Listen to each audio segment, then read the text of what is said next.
what is tarot? If you had to like break it down to somebody, they was like, man, what is that? Are you guys playing with cards? What is that? No, it's so, I mean, I guess it does depend on who you ask. Um, it is technically playing with cards, right? But it's a form of divination, right? And to divine something is to get more insight on it, right? And you can do divination with a lot of different things. Tarot just specifically uses these cards that tell a story, right? It's called the Fool's Journey, and it tells what the fool at the beginning of the deck goes through throughout the entire story. And there's cups, there's wands, there's swords, and there's pentacles, and those all represent different energies. There's major cards that represent like deeper transformative things, and then the minor cards, they represent more day-to-day things or more regular things that you'll be feeling on a more personal level. And so, like, tarot is just another level of understanding. It's not a form of worship of anything else. Like, any valid tarot reader will tell you that they get their energy from the Most High, from God, right? Whatever they decide to call God, whether it's source, whether it's spirit, it's the Most High. Like, it's not about worshiping something outside of God. It's about channeling, understanding that you're a vessel and that you have certain um, qualities that allow you to receive messages in ways that most people may not, in ways that most people may not acknowledge that they can, but you are tuned in and you are tapped in. Um, and so being able to then interpret what's coming from these cards as you're asking questions, you're really just looking for visual messages that are popping up through these cards. And then as you learn and you do your research on what these things actually mean, you get better at interpreting them. You get better at trusting yourself, trusting what you're feeling, trusting what you're hearing, knowing what's coming from you and what's not, and being able to really impart some knowledge or some insight to where most people already know, but they need that physical confirmation, like somebody else said it, so yes, okay. That's honestly what it comes down to a lot of the time. And I always tell people that tarot is a mirror. So whatever you decide to use tarot to look into, know that it's going to show you things that you may have been denying.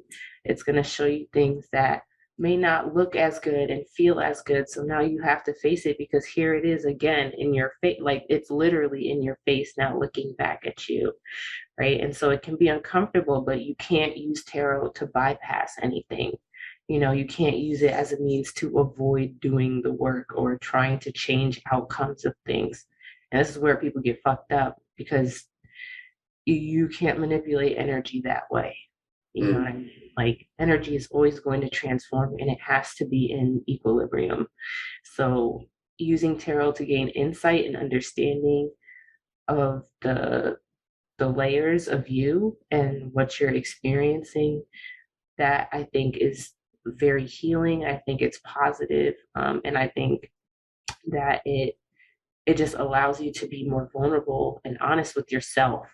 And then it changes how you interact with others.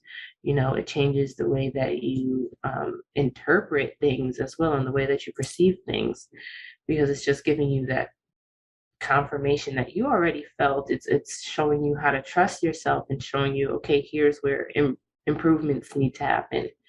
you know um so I think tarot, people like to, again, dismiss it as something that doesn't really have any basis or like any, I guess, foundation, but it's very much based in universal law, right? And universal truths, right? It's always going to show you what you're asking.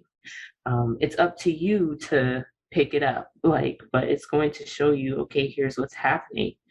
And it's up to you to do something about it. Just like if you were to ask, if you were just to sit and pray and ask God for a sign, God is going to give you signs. Are you picking up on them and are you seeing them? You know, it's literally the same thing, but here it is in card form. You know, so that's really what it, What what do you say to the person who sees the cards and they're like, oh my God, you know, the devil worshiper, this right. is Um, you know, at this point, I I understand that that is where they are in their perception. mm. And nothing that That's a I good can answer. say Yeah. is going to change that. You know, and it's okay that that's their perception of what, you know, I'm doing here or what I understand tarot to be and how I use it. You know, because if we're going to talk about things used as tools, then we have to be honest about the way religion has been used as a tool throughout history. So, Mm. like, I don't want to get into that conversation Right. So because it's it just, honestly, it's just, it's circular and it doesn't go anywhere. yep. And it's not good for me or them, like, because we're going to be at our levels of understanding and no one's really going to budge. Like, they're not willing to open up and I'm not going to narrow my view. So